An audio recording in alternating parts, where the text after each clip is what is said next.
ती हसायची म्हणून लोक तिला निर्लज्ज म्हणायचे, पण सत्य समजताच सगळ्यांचे डोळे पाणावले.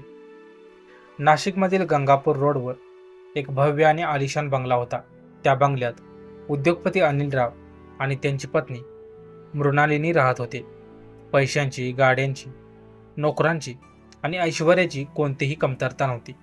पण एक गोष्ट मात्र त्या घरात नेहमीच कमी होती, ती म्हणजे माणुसकी. गेली 4 वर्ष त्यांच्या घरी शांता नावाची मध्यमवयीन महिला घरकाम करत होती. तिचे वय जवळपास 45 वर्ष होते. अंगावरती साधी फिकट झालेली साडी, पायामध्ये झिजलेल्या चपला आणि चेहऱ्यावर कायम प्रसन्न हसू. कितीही काम असो, कितीही ती दमली असू दे, तिच्या चेहऱ्यावरचं ते हसू कधीच कमी होत नव्हतं. मृणालिनीचा स्वभाव मात्र फारच तापट होता. घरात एखादी छोटीशी चूक झाली तरी त्यांचा राग थेट शांतावर निघायचा. शांता, किती वेळा सांगितले तुला, ही काच नीट पुसायची, एवढंसं कामही नीट होत नाही तुझ्याकडून, पगार कशाचा घेतेस? शांता नेहमीप्रमाणे शांतपणे म्हणायची, माफ करा ताई, माझ्याकडून चूक झाली, मी लगेच नीट करते, तुम्ही रागावू नका. मृणालीला तिचंही हसत उत्तर देणं अजिबात आवडत नव्हतं. त्या आपल्या मैत्रिणींना म्हणायच्या, काही लोकांना स्वाभिमानच नसतो, कितीही बोललं तरी चेहऱ्यावर हसूच असतं, त्यांना फक्त पैशांची काळजी असते. एक दिवस सकाळी साफसफाई करताना शांताच्या हातातून एक महागडी परदेशी फुलदाणी खाली पडली आणि क्षणामध्ये ती फुटून गेली.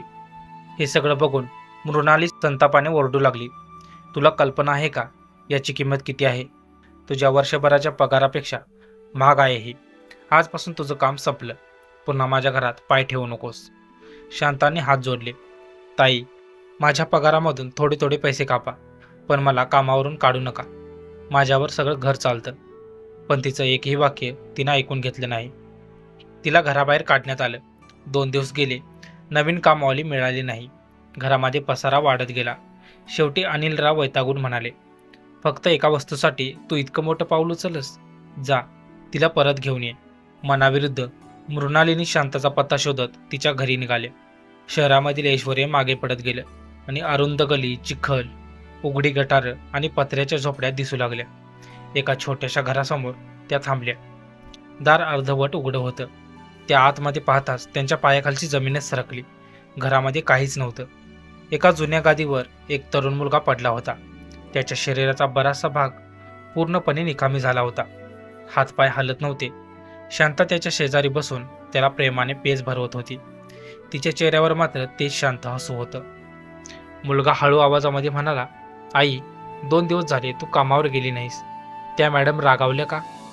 शांता त्याच्या केसावरून हात फिरवत शांतपणे म्हणाली, अरे नाही रे, त्या खूप चांगल्या आहेत, त्यांनीच मला 2 दिवस सुट्टी दिली. म्हणाल्या, जा, तुझ्या मुलाबाळांसोबत वेळ घालव. मुलाच्या डोळ्यात आनंद चमकला.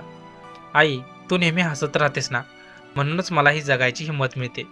तुझं हसू पाहिलं की वाटतं एक दिवस मी पुन्हा चालू शकेन. त्या ऐकताच दारात उभ्या असलेल्या मृणालिनीच्या डोळ्यामधून अश्रू वाहू लागले.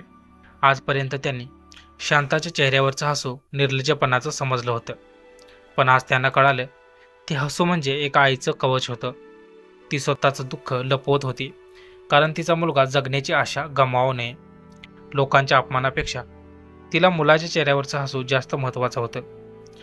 मृणालिनी आत गेल्या. त्या थेट शांतासमोर गुडघ्यावरती बसल्या.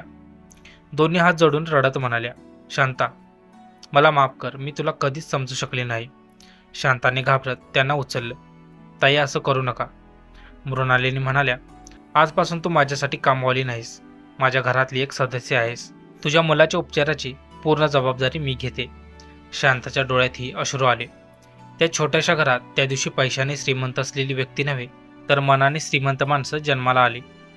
कथेचा संदेश, एखाद्या माणसाच्या चेहऱ्यावरचं हसू पाहून त्याचं आयुष्य कधीच ओळखता येत नाही. काही लोक हसत असतात कारण त्यांच्याकडे सर्व काही असतं, आणि काही लोक हसत असतात कारण त्यांच्याकडे रडण्याचीही परवानगी नसते. म्हणून कोणाच्याही परिस्थितीची थट्टा करू नका. कदाचित तो माणूस स्वतःसाठी नाही, तर आपल्या प्रिय व्यक्तीच्या एका हसण्यासाठी रोज हजारो वेदना सहन करत असेल. तर मित्रांनो, आजची स्टोरी तुम्हाला कशी वाटली ते कमेंटमध्ये नक्कीच सांगा. तुम्हाला जर हा व्हिडिओ आवडला असेल तर आपल्या व्हिडिओला एक लाईक करून चॅनेलला नक्की सबस्क्राईब करा. तर भेटूया अशाच एका नवीन आणि इंटरेस्टिंग व्हिडिओमध्ये. तोपर्यंत धन्यवाद.